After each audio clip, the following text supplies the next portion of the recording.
Welcome to the State of the Forest, everyone. I'm Mark Warms. I'm the Executive Director at Bernheim Arboretum and Research Forest. It's a real pleasure to have you with us tonight. We greatly appreciate your interest and, of course, your support of Bernheim. You know, it's interesting that we have patrons, members, donors, volunteers on here tonight. And in every way, that means so much to us. And let's remember, our Board of Trustees are also volunteers, and we greatly appreciate the efforts they put in for Bernheim.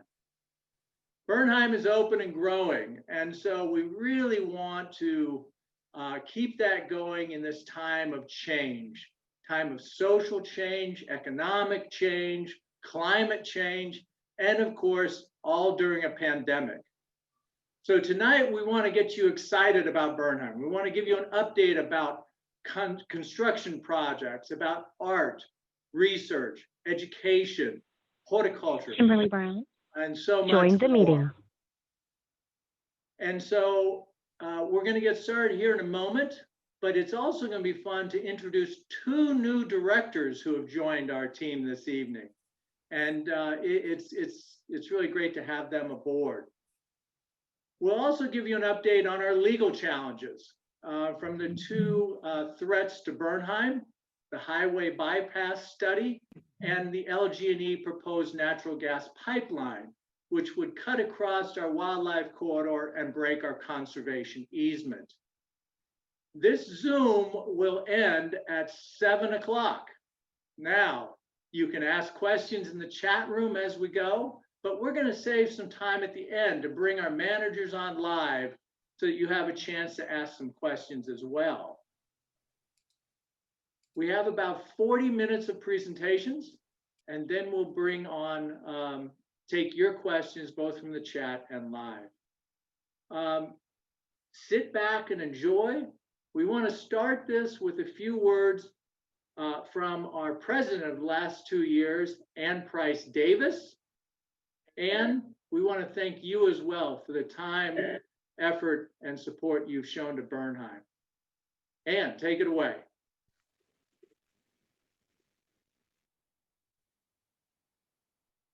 My name is Ann Price Davis, and I'm proud to have served as president of Bernheim's Board of Trustees for the past 2 years. And what a 2 year period it's been. Last year, of course, we had the forest giants and the giant forest, and a giant year it was. We had a record number of visitors coming from all 50 states and over 39 countries. Our biggest challenges at that time were finding parking for everybody and preventing backups on I-65 and 245 at the front door. A continuing challenge has been the pipeline that's threatened to cut across our property. One challenge that's out of the way now is the threat of a connector bypass which would have cut right across Bernheim's front door, and that's off the table now. This year, of course, the challenges are much more severe. COVID-19 closed our doors for several months this spring. Fortunately, our staff were able to stay on site, socially distanced, and stewarded the land during the hiatus this summer.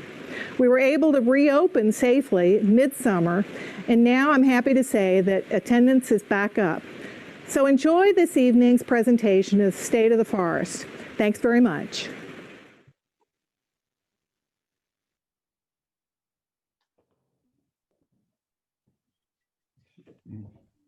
Welcome, everyone. Welcome to the State of the Forest. My name is Scott Turner, and I am the Chief Operating Officer here at Bernheim. Over the next few minutes, I would like to share with you the perspective that I've had over the last few months as we've tried to make the best out of 2020. And I think we've done a good job of it. Last year, most of you all probably recall that we had more than 500,000 visitors show up at Bernheim.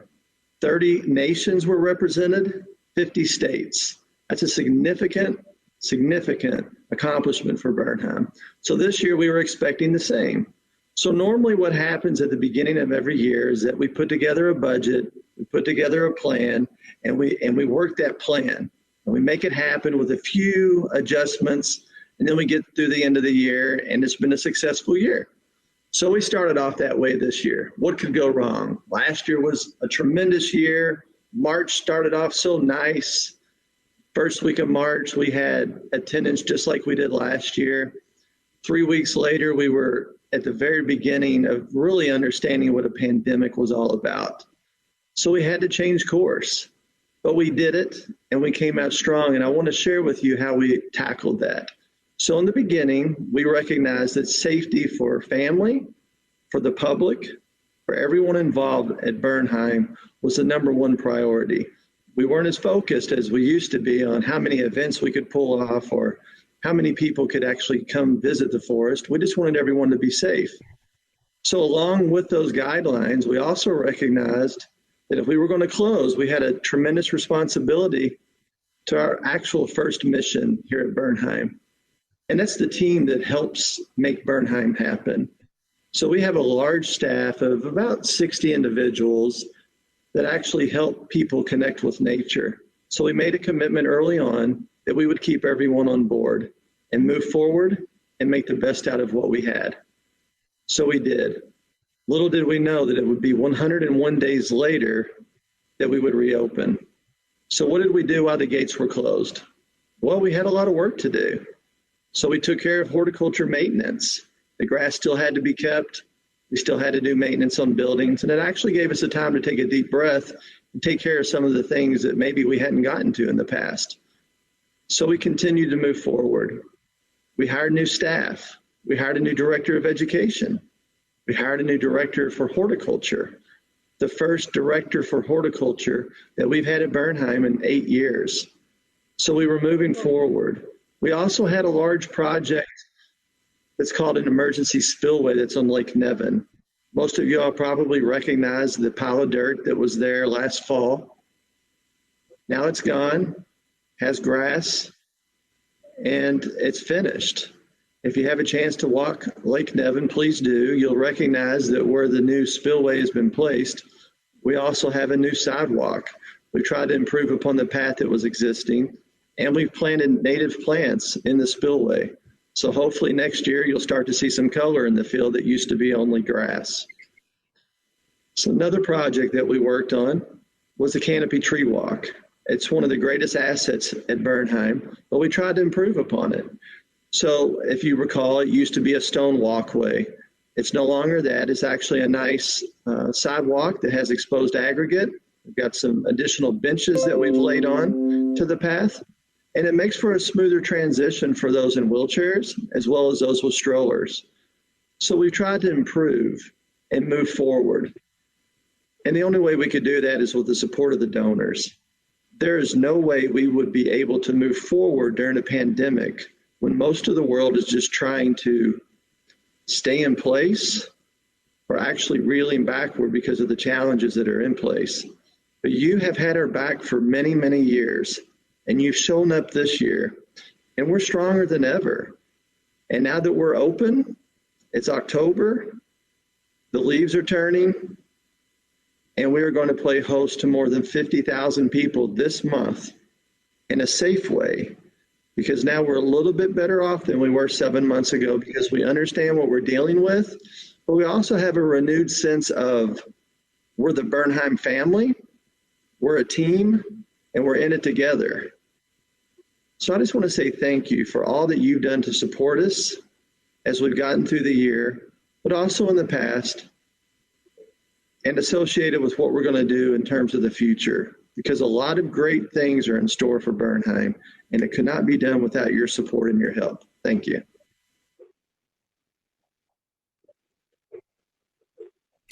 I'm Andrew Berry, Director of Conservation at Bernheim Arboretum and Research Forest. Bernheim is 16,140 acres of natural knobs land that extends through Nelson and Bullitt County. We manage forests, fields, glades, streams, and wetlands across our habitats, and we have 4 full-time staff that does all of that and maintains biodiversity that includes over 900 species of plants, 229 species of birds, and 50 species of mammals. Among those are beautiful plants like the yellow lady slipper, birds such as the migratory hooded warblers, and habitats that provide for animals such as the beaver, who create these wonderful wetlands, which provide for a whole host of other species that utilize those habitats. There's been a lot of reports that have come out in the last few years. Climate change was a really big topic in 2019, and it's kind of taken a backseat this year to the pandemic and social issues. But still, climate remains one of the biggest challenges that our society and our planet's going to face over the next century.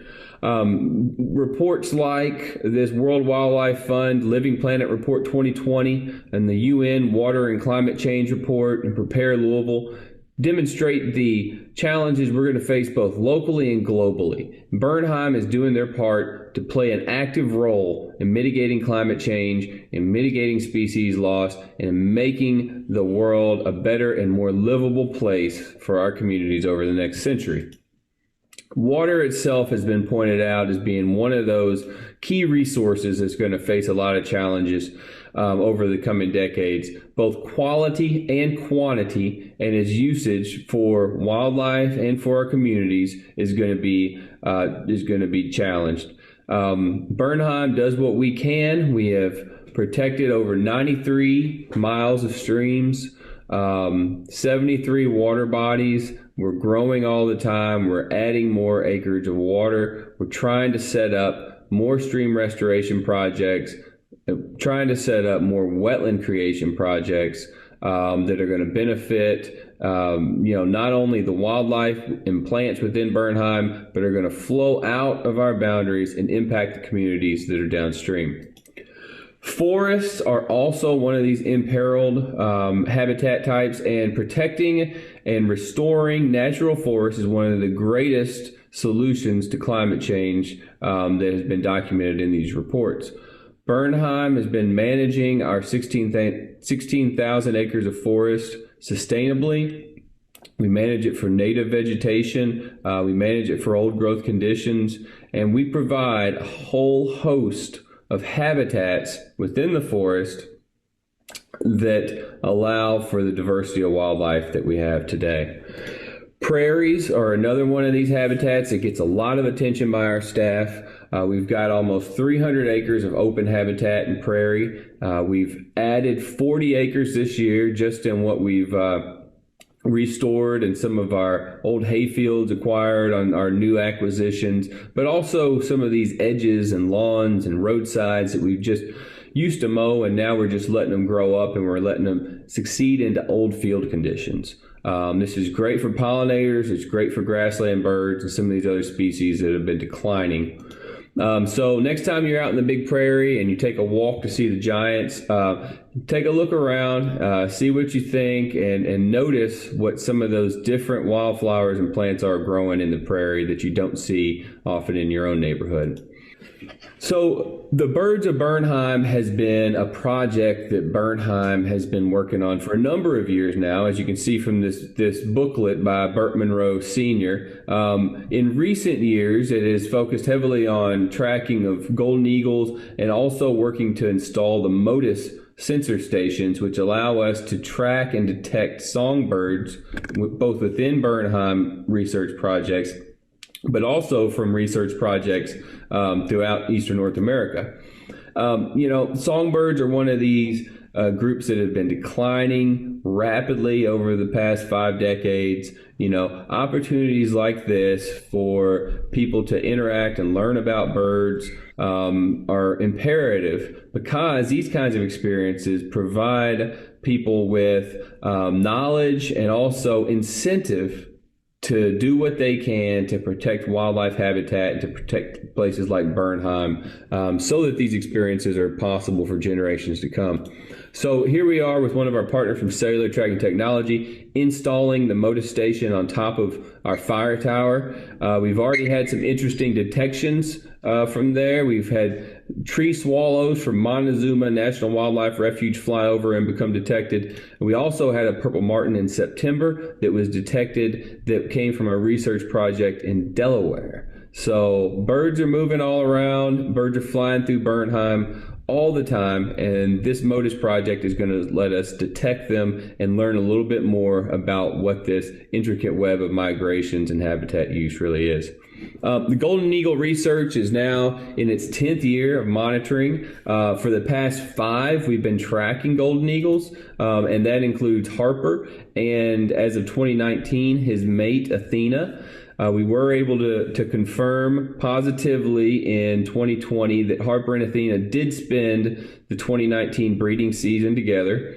And we were able to tell from that data that we believe that they successfully hatched and probably fledged a golden eagle chick.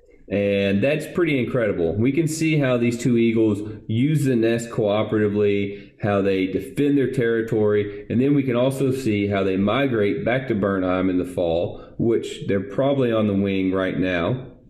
And then will arrive in Bernheim in November, but they fly along separate paths, as you can see here in this map, with Athena taking a route through Michigan and Harper taking a route through Wisconsin and Illinois, but then coming straight into Bernheim where they are reunited each year. Just an incredible story, and we've got a lot more to learn about golden eagles and share with you all. So I'm really excited about that. And I just wanted to say thank you. You know, Bernheim appreciates all of your support. We're going to keep fighting to protect places like the Cedar Grove Wild.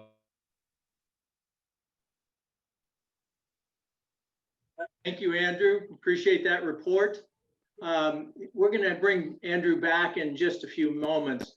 By the way, modus is Latin for motion.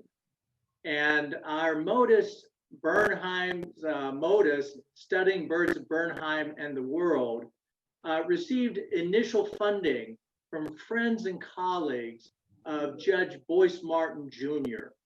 He was a judge for 34 years, served on our board of trustees for 16 years, and was the president of the board for 6. Really contributed a lot to what Bernheim is today. And so the MODIS research project is in honor of Judge Boyce Martin. We thank those who have contributed, and we know people will continue because we want to keep this project going for years to come. We also received some wonderful support for that project from the Kentucky Audubon Council and from the Beckham Bird Club. You can't ask for better avian lovers than that group. So we'll be telling you more about MODIS as one of our For the Planet For You events coming up in the next few weeks. So stay tuned for that. We'll bring Andrew back in a moment, but I wanted to give you a few words regarding the pipeline and the highway. Bernheim has been a major component and I think a very valuable part of this community for over 91 years.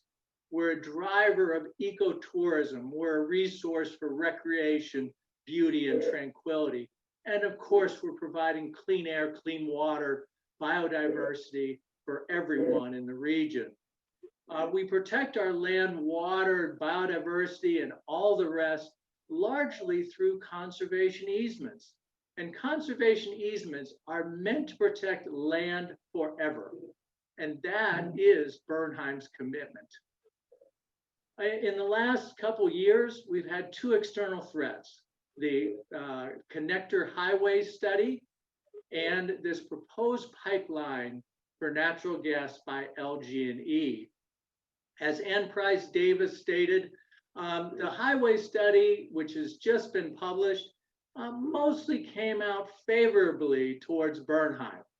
It is something we'll have to watch, but because of your efforts, we feel that the big threat is gone there. So thank you so much for everything you've done. However, our struggle to convince LG&E that they need to go somewhere else and do something better than a pipeline continues because they're threatening Bernheim's wildlife corridor and our conservation easements and some wonderful communities along that route. And so we're not in this alone. We're part of a community that are trying to do the right thing. If a for-profit entity like LG&E which, by the way, is a PPL subsidiary, a huge energy company, is able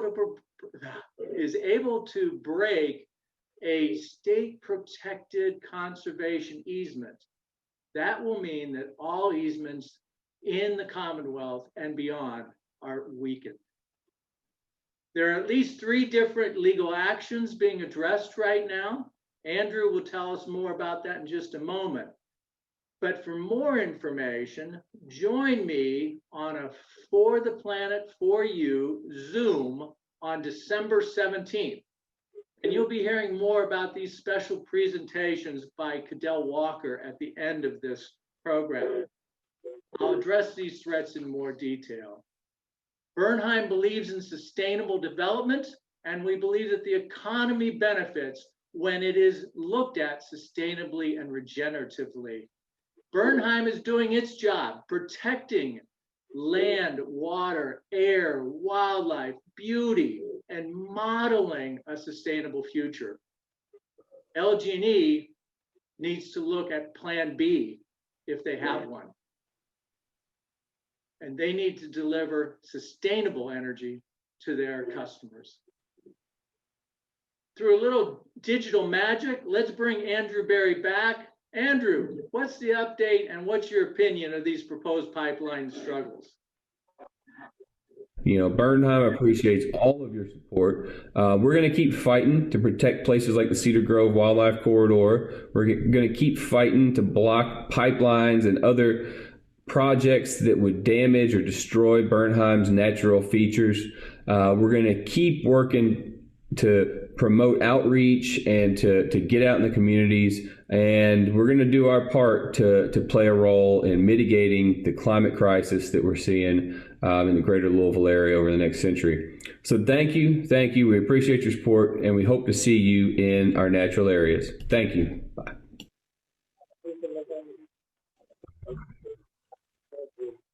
The fight against the LG&E pipeline continues. We're still being sued by LG&E for eminent domain on our Cedar Grove Wildlife Corridor that we're looking at right here. You know, this challenge to Bernheim has been in the courts for some time now. We've also got 2 other challenges, a petition with the Division of Water challenging the water quality certification, and also a challenge in the Public Service Commission challenging the Certificate of Public Necessity. We've been gaining ground on all of those cases. We've had some interesting developments, and I am still very optimistic that we're going to be able to defeat this project, and we're going to be able to keep the wildlife corridor to Cedar Grove intact. I'm Kristen Forrest, and my title is Director of Education for Bernheim.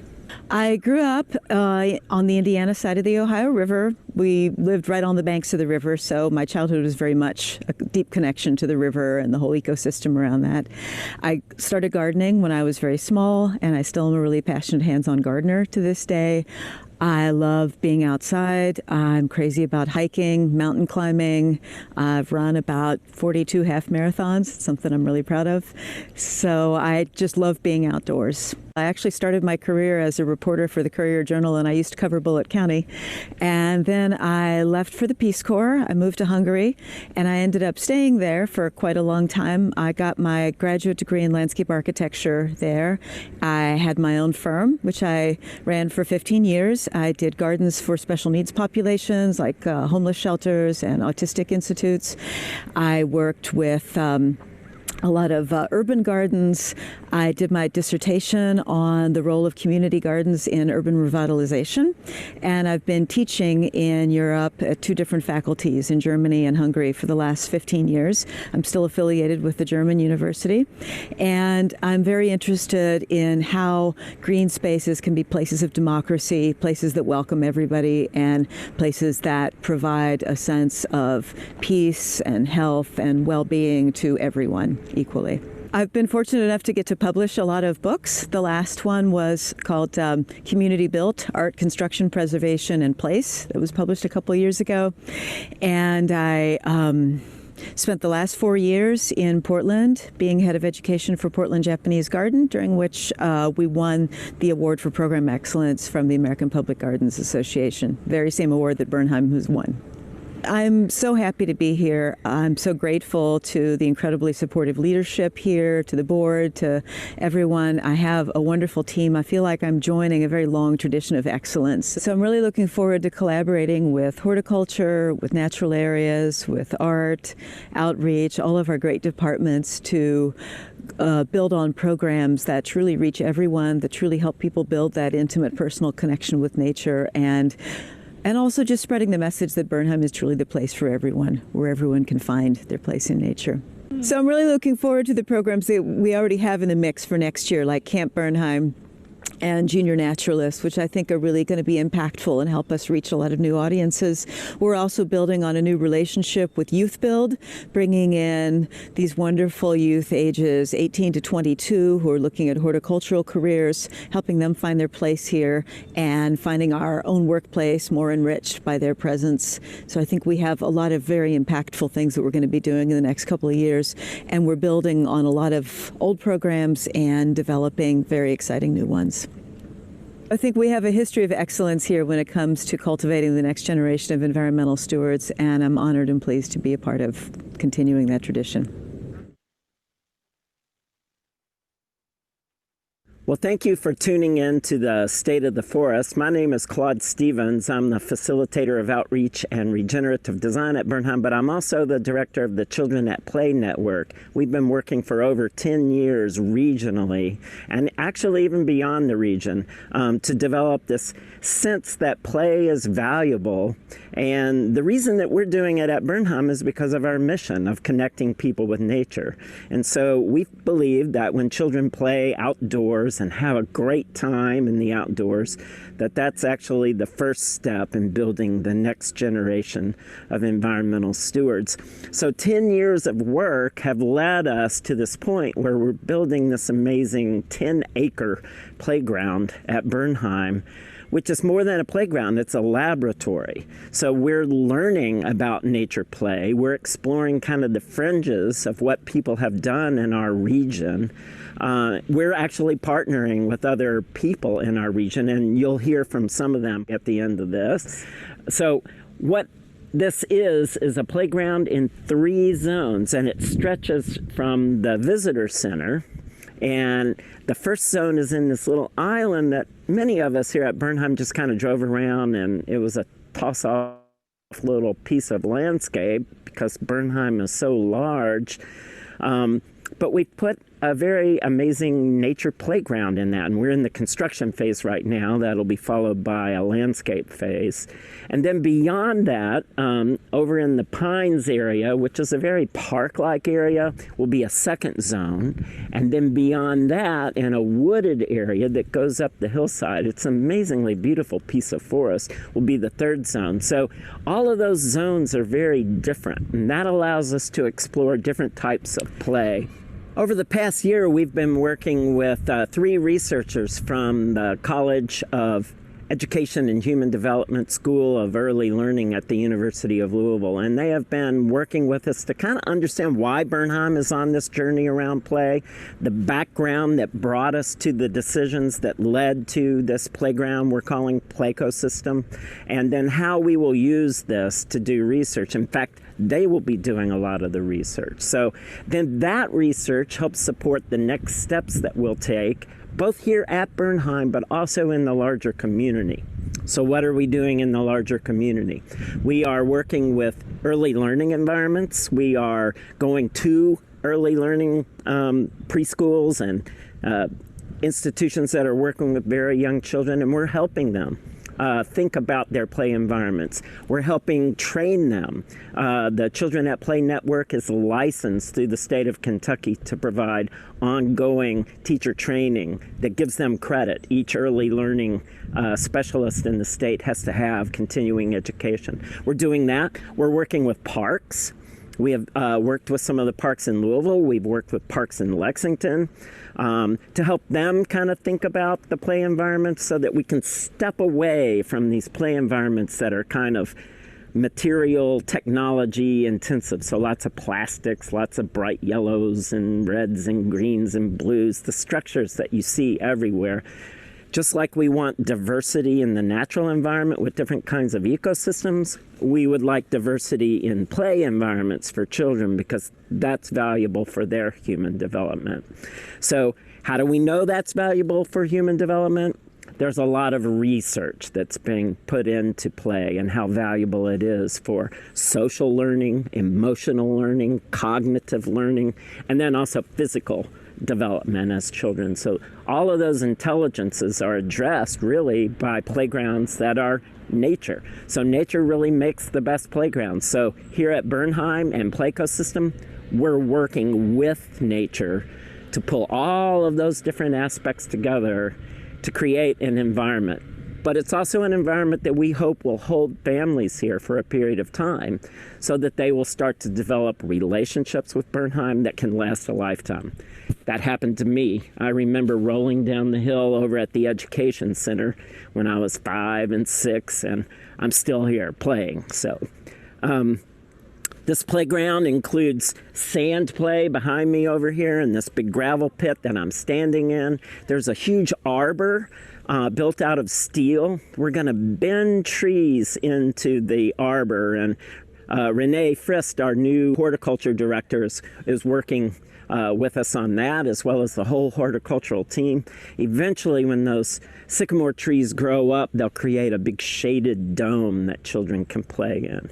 There's gathering circles so that when we have large school groups, we can have some of them doing our wonderful education department's programs, some of them playing, and then we can flip-flop them. So this is really part of a huge strategy that we've been developing over 10 years to use play to connect children with nature so that we have our next generation of environmental stewards. Over the past 10 years, the Children at Play Network has worked with more than 100 organizations outside of Bernheim. That's one of our ways of reaching beyond Bernheim, that actions beyond our borders.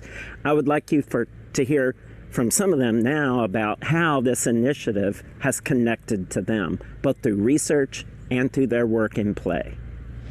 My partnership with Children at Play Network started when I attended a conference in November on urban play, and I was able to hear Dr. Pickney and his team speak. They're from Clemson University, and we discussed an article that they had written, Playing While Black, and that was very impactful to me, and I shared that article with the National Association of Professional Developmental Schools colleagues this summer, and we have since shared that in our classes where we prepare teachers. I think what I valued most about the partnership with Bernheim and the Children at Play Network is the relationship building and the ideas that just flow when this whole group is together.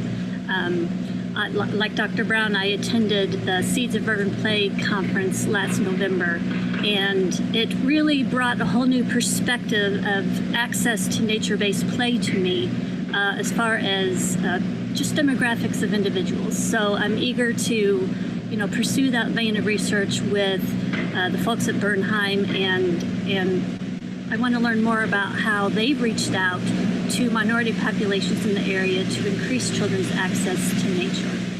I am looking forward to continuing this partnership to just see how the project evolves, how the thinking at Bernheim evolves, and how this impacts children's play.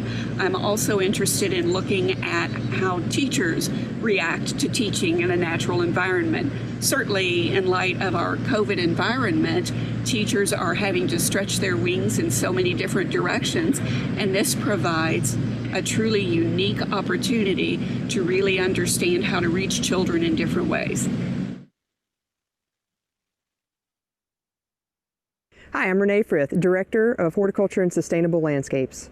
I have a degree in horticulture from Auburn University, and from that I took off in the direction of urban for-profit horticulture in the term of installation and maintenance down in the great state of Florida, and spent a lot of my career there before going into public horticulture in Virginia at Norfolk Botanical Garden. Bernheim is a great place to take the next leap in my woody plant nerdiness, and there are some major collections here in oak and beech and maple, many more, but those are some major ones that we want to enhance, whether by adding additions to those collections or changing how they're displayed in the Arboretum.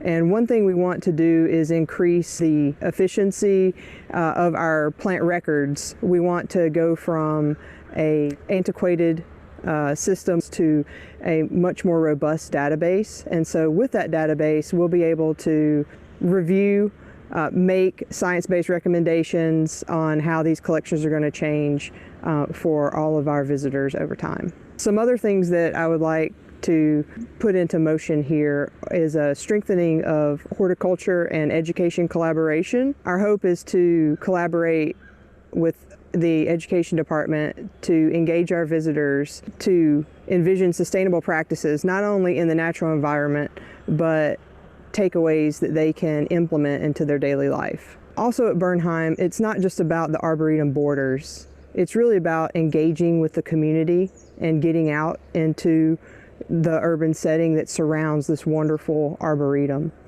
And one way that we are already doing that is through green roofs. We have several green roofs that we maintain in downtown Louisville. Ideally, we would love to expand upon that program, get into more tree planting opportunities, and then eventually build a return to work program or job skills program around that whole entity. When I first arrived at Bernheim, my team was described as small but mighty, and they have lived up to that adage very well. Bernheim has a storied history and legacy, and we just want to continue that moving forward. But I don't want to lose sight of how that's been made possible. And that's been through the generous support of the board, donors, members, and volunteers who tirelessly give of themselves to support us in our endeavors as staff. And so I just want to thank everyone for that foundation, and we look forward as a team to move forward and do well at Bernheim. Hello, everyone. My name is Jenny Zeller, and I am the Arts and Nature Curator at Bernheim, as well as a 2017 Bernheim Artist in Residence. 2020 marks the 40th anniversary of Bernheim's Artist in Residence program, and we've been celebrating the contributions of the program's past that has allowed our visitors to experience nature in a new way while enhancing Bernheim's mission of connecting people to nature. Established in 1980, this internationally renowned program annually awards artists the opportunity to live and create site-specific work inspired by their total immersion experience with the natural environment. Our founder, Isaac Wolf Bernheim, believed in the power of art, and he envisioned Bernheim as a venue for high-quality artistic expression.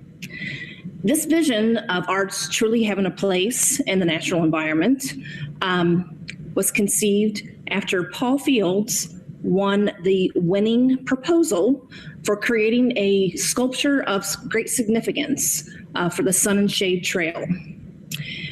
So the Artist in Residence program was really born from this experience because Paul Fields moved on into on-site lodging, where he lived for 2 years to create the work of art that is untitled, but fondly referred to by Bernheim staff as the Snail. And this was the first piece of contemporary art to be placed at Bernheim. And just some few quick facts. Since that time, we've had 57 artists in residence from 10 countries. 44 of them are US based from 14 states. 7 are from Kentucky.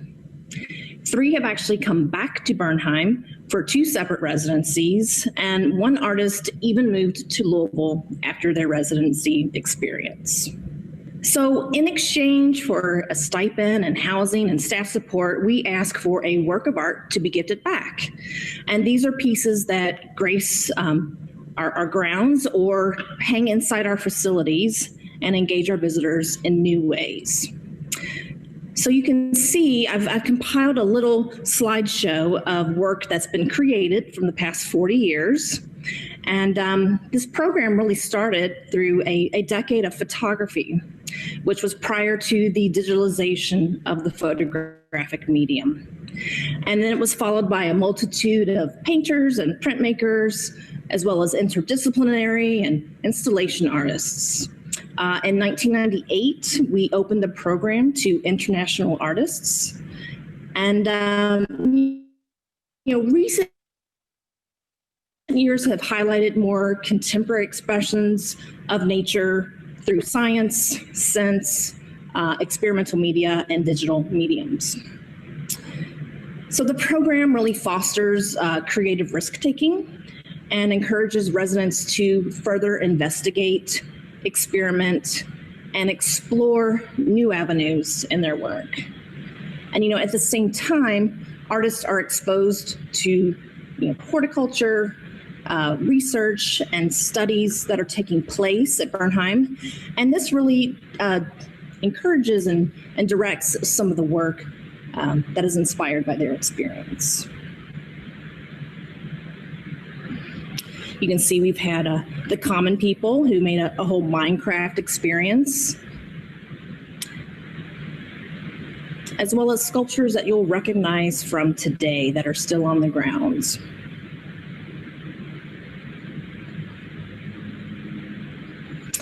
So getting to where we are now in 2020, just want to let you know about a few artists that we've been working with. We've been excited to work with Lee Running, who is a sculptor, installation artist, and full professor of studio art at Grinnell College in Iowa. And her visual art embraces the beauty and complexity of the natural world. And all of her pieces are deeply connected to place. So Lee was selected to create a colorful, transparent window installation that will ultimately fill the top 3 tiers of windows in the sassafras room of the visitor center. Lee was really inspired by the American sycamore tree. And the concept for this installation began as she traced sycamore buds under projection before digitally processing them and printing them onto cut vinyl.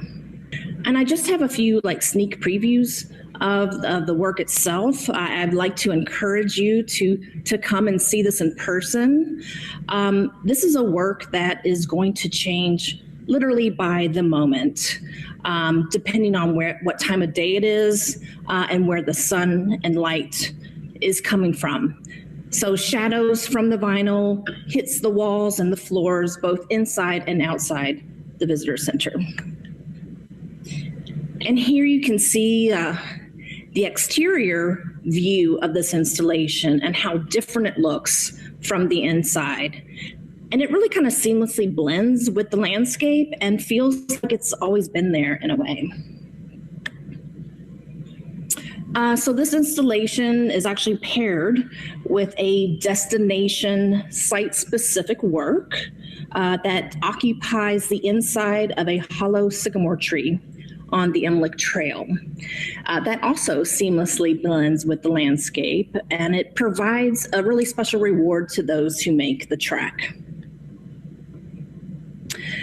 We are also pleased to be working with drawer, printmaker, and photographer Gabriella Boros from Skokie, Illinois.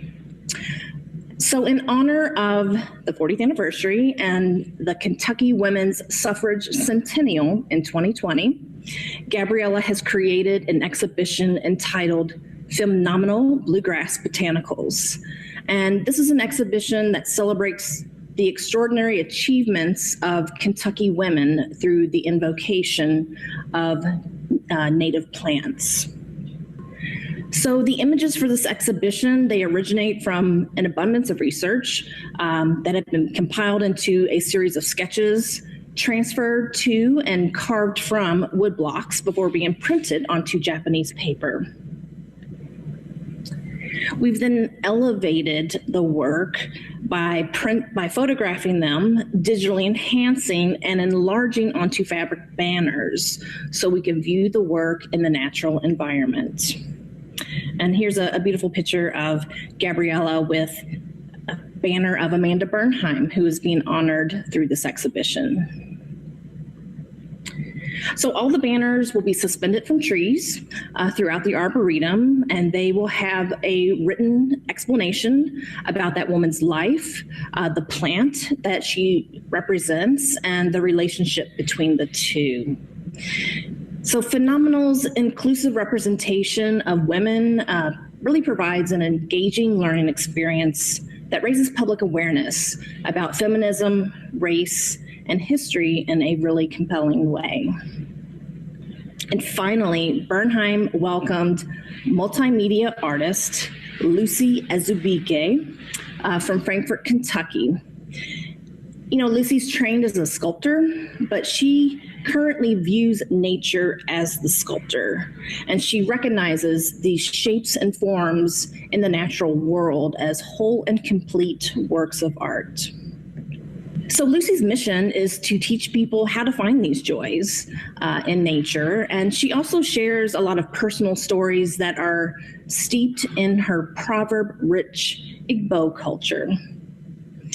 And she's included Bernheim like in a lifelong project of documenting figurative tree images that, you know, expose the magic in nature, but also connects the world, the world's common humanity. So Lucy has invited participants to share their figurative tree art findings at Bernheim and beyond by labeling their images with the hashtag 1,000,000treearts. And I really love this because it's truly an experience that we can all participate in. And that's my goal as a curator at Bernheim, is to really elevate art beyond the object and into an experience that we can all share. So nature has long provided inspiration to artists, and the inclusion of art as part of the entire ecosystem of Bernheim really sets us apart from organizations similar to us.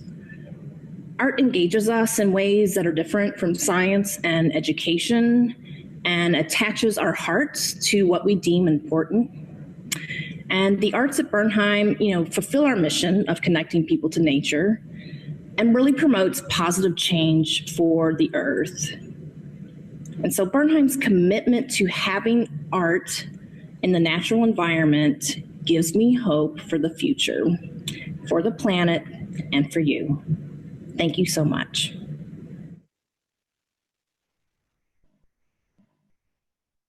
And it gives me hope too, Jenny. Thank you guys. So I'm Cadel Walker. I'm the Director of Advancement for Bernheim. I fell in love with nature at Bernheim over 28 years ago. And before working for Bernheim, I used to think of Bernheim as a place or a destination. But after working at Bernheim for the last 5 years, I now know that Bernheim is so much more than a place. As you've witnessed and heard tonight, the Bernheim staff are part of the Bernheim magic. But the other part of the Bernheim magic is you. When Bernheim closed our doors in March for the health and safety of our community, Bernheim as the place still existed. But all the staff commented that something was missing, something felt odd, and we all agreed what was missing was you. Bernheim is best when we are delivering our mission of connecting people with nature. Starting today until December 31st, Bernheim is launching our end of the year giving campaign, which you've heard mentioned, For the Planet, For You. And our goal is to raise $50,000 by the end of the calendar year to support our mission. As part of this campaign, we are also launching a For the Planet, For You calendar of events, which Mark's referenced a couple times. And the reason we're doing this is to share all the ways that Bernheim is working for the planet and for you so that we can draw those connections.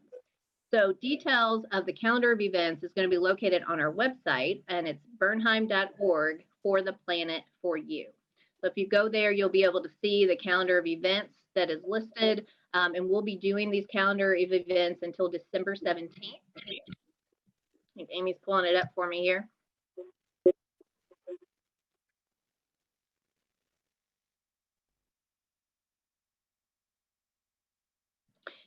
Yeah, so this is your one-stop shop where you can register for all of the events that we have. And as I've said this several times to a lot of different folks. Bernheim is just such a wonderful place, but when you really get to kind of peek behind the curtain and you get to see the wonderful work that we're doing day in and day out, that's really where people get really excited. But that's unless you go on a tour at Bernheim or unless you're with staff, you rarely get this glimpse. So I encourage you to sign up for one of these, to register, share them with your friends, but also share them on social media. So we'd love to have a deeper conversation, a deeper connection with all of you to be able to share all the great work we're doing in the many different areas of Bernheim. Excellent. Thank you. Thank you so much, Cadel. Really appreciate it. Everybody, that's pretty much our presentation for tonight. I hope you've enjoyed it. I want you to know that there's so much more we could have talked about or spoken about. Each and every one of our directors and managers and team members has so much to offer. When you're out here, safely engage with them. They love talking about their work. It's really fun to engage our team. We do have a few minutes, so I would invite you to ask questions. Amy, do we have anything in the chat room to start us off with? We don't for right now. Someone did ask if we were recording this, so and we are. So if anybody wants a copy of it afterwards, just reach out to us and we'll be able to share that. Okay. That's the only question we've gotten so far. So if anybody else wants to ask something, feel free to type it or unmute yourself and ask. Yeah, I can't see everybody at once, so it's hard to know if you're raising a hand. So you might have to just speak up.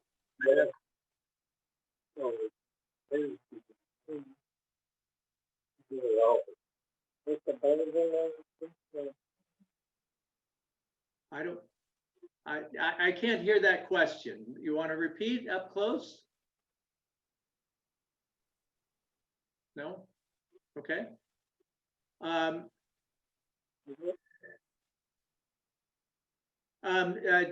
John asked a question. He just received a fundraising letter. Is that the same as his membership renewal? Bernheim does two kinds of fundraising to our membership. One is at annual renewal, which is so important because membership adds up, whether you're a $35 member or a $60 family member or one of our giving society levels, it adds up quickly. So that's really important. But then Bernheim also does several annual campaigns several campaigns a year. And right now, Cadel Walker just introduced you to For the Planet for You, which is our end of year campaign, and very important to help us operate, expand our activities, do outreach, educate kids, educate families, bring in art, do all the things that we do so well. So it is not, we try to make sure you know when your membership is due, and we want you to know that you're always welcome to give to Bernheim. I'll add one other thing, and that is that if you give at the Giving Circle level, which is 120 and above, a membership is included with that. Okay, thank you. So David mentioned he's looking forward to seeing to eating at Isaac's again. So it wasn't really a question, but if I didn't know if somebody wanted to talk a little bit about when we may open facilities again or anything like that. Mark, do you want to address that or do you want me to take that one? I think you or Scott should take that one. Amy, I'll go ahead and take it. Okay.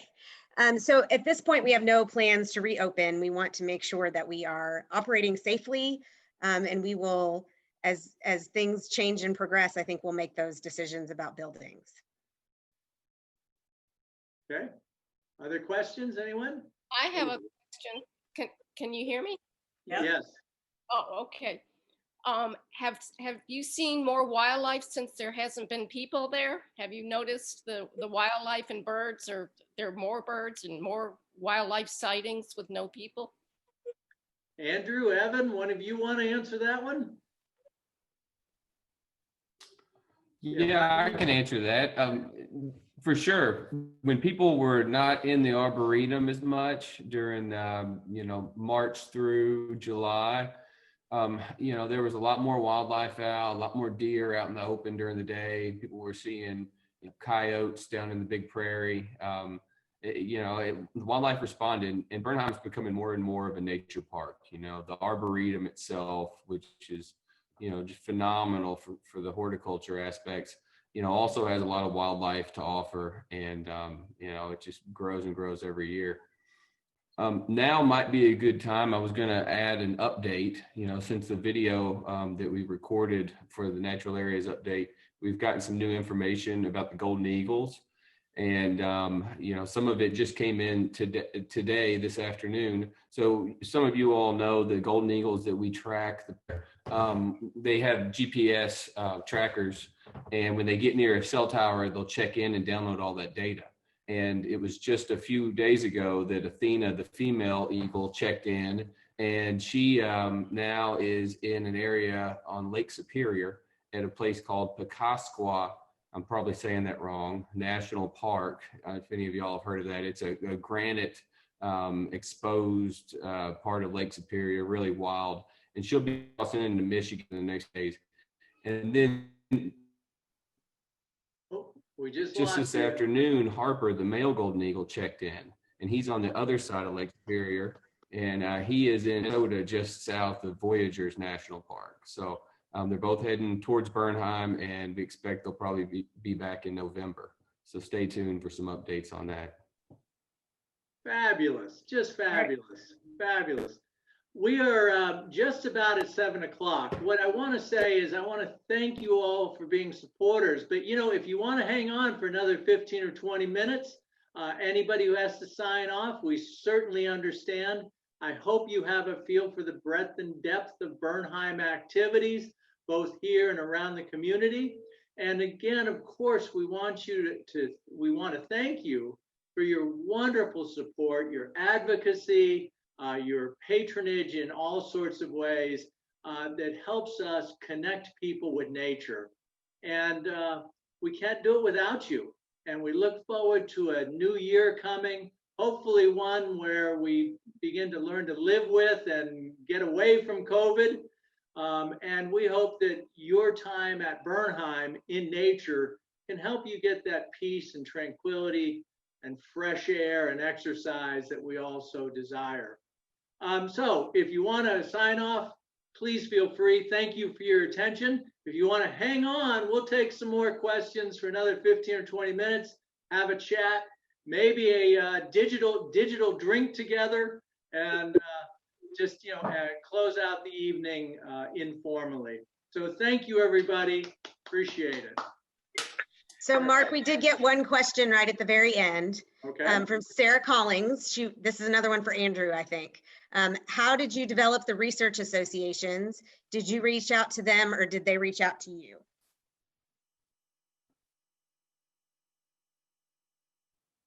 Andrew, can you take that? Uh-oh. Is Sarah still on? Evan, you still on? Unmute. Unmute. There we go. Is that better? Hi, folks. My name is Evan Patrick. I'm the Natural Areas Manager for Bernheim. So I work with Andrew out in the forest, and we have a crew out there that really is the stewards of the forest. So the question was specifically about researchers, how we develop those associations, and if they come to us or if we come to them. And usually it's some kind of combination of the two. We have an application process where if a professor or a professor's student is interested in doing a specific project or type of research in the forest, they contact either Mark or Andrew or myself, and they explain what the project is, and then we give them an application. They fill out a long form application that basically explains the extent of the research, any damage or permanent installations that might happen to facilitate the research. And then that application process goes through Mark, Andrew, and myself, and we decide yes or no if we want to do that research in the forest. One of my goals as the newer natural areas manager for Bernheim has been to develop a really robust kind of criteria or guideline for the researchers and send that out into research institutions so that Bernheim has an opportunity to say, okay, these are our top 5, top 10 research inquiries that align with our goals and vision as a research forest, so that instead of just accepting applications, folks that want to do ecological research know what our priorities are, and so that can mesh with our goals. So I hope that answered your question. Great. You know, before we take another question, I'm going to put Kurt Mason on the spot for a moment. I hope you can hear me, Kurt. Kurt Mason is our next, he is our current vice president of the board, and he is our next president of the board. So Kurt, would you want to just say hi to everybody? Well, thank you, Mark. I knew I should have gotten off when that opportunity presented itself. But no, I'd like to say, first of all, that Ann Price Davis has done a wonderful job over the last 2 years, really need to be applauded for her efforts and contributions to the progression of Bernheim. Sometimes it sounds kind of odd that I think my feet are bigger than Ann Price Davis, but those are some big shoes to fill. They really are. I'm excited about the year 2021 and the prospects of what Bernheim has to offer, not only within Bernheim, but throughout the community. Really excited about the new staff members that have been brought on in our new board. And with the odd year of 2020 and COVID, we just haven't really been able to meet each other. And I look forward to the day when we can get back to Bernheim, have meetings, socialize, talk about strategies of moving Bernheim forward and how we can actually augment a lot of things that are going on in the community. So looking forward to 2021. I think 2020 has been a wonderful learning year for Bernheim. Really proud of how the staff has engaged in still making Bernheim connected and relevant in the community and the communities around. So looking forward to working with everyone in the future. Great. Thank you, Kurt. We're looking forward to working with you as president as well. Amy, more questions? I don't think we have any more questions. Anyone out there?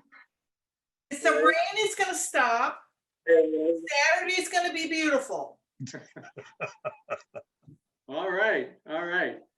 Someone did make a comment that they're seeing more birds around their house, more variety of birds around their house than ever before. You know, we've gotten that phone call from a lot of people, and I think there's two answers to it. One is, of course, it's been a wet, productive year, and so there's lots of food around, and birds are moving and feeding and being mostly healthy. Overall, bird populations are dropping like a rock in the United States and around the world. So it's not a great trend nationally out there. But I think we're getting that comment mostly because we're all spending so much more time at home and in our backyards. And we're noticing not just the birds, but butterflies and flowering plants we hadn't noticed before. And you know, it kind of gives me hope. Because one of the first things about conserving the earth, about conserving nature, is noticing it. And so for those of you who have suddenly turned into birders, we've got some great birders on staff. We've got some great clubs in the region. And of course, we've got our studies on birds going on all the time.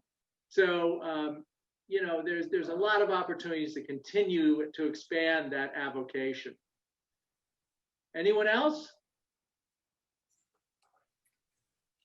Well, in that case, I'm going to do a plug for something about birding.